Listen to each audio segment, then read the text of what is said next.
CBS News on the Hour, sponsored by O'Reilly Auto Parts. And Steve Case in trouble for millions of TikTok users as the U.S. Supreme Court has upheld the law that will ban it in this country come Sunday. Colin Jones is CEO of a private jet company that has used the platform for promotion. At the end of the day, great content does great on all platforms.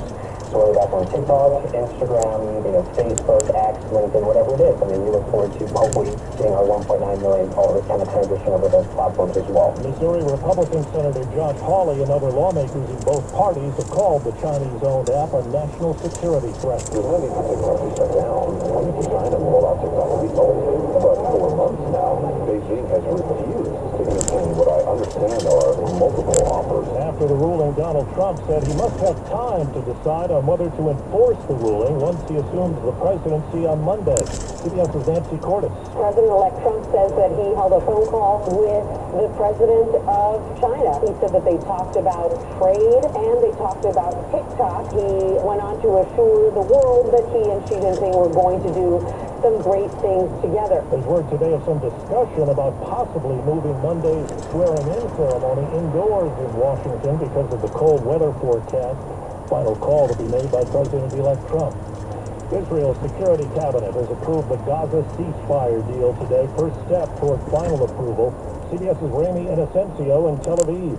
Israel would free up to 1,000 Palestinian detainees for 33 Israeli hostages.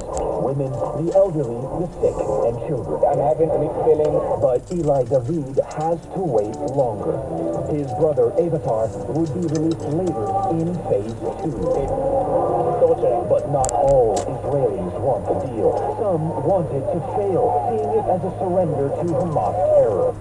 The Trump cabinet pick, who would play a key role in planned mass deportations as Homeland Security Secretary, is before a Senate committee. Kristi Noem is the governor of South Dakota and a former member of the House of Representatives, so she approaches the job with a unique perspective. I've addressed important issues like cybersecurity, human trafficking, drug interdiction. Which would be many of the same issues she will address as Homeland Security Secretary. We must secure our borders against illegal trafficking and immigration.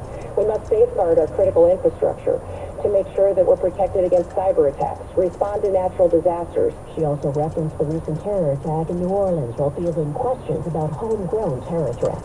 Linda Kenyon, CBS News, the White House. Wall Street, the Dow is up 400 points. This is CBS News. Think O'Reilly. Well, that's today's news. I didn't hear any good news, did you?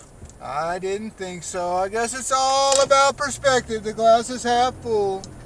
Well, as always, I'd like to thank you again for coming along with me on these Dash Cam News adventures. You know the drill. Peace, love, and all that hippie jazz. Bye-bye, everybody.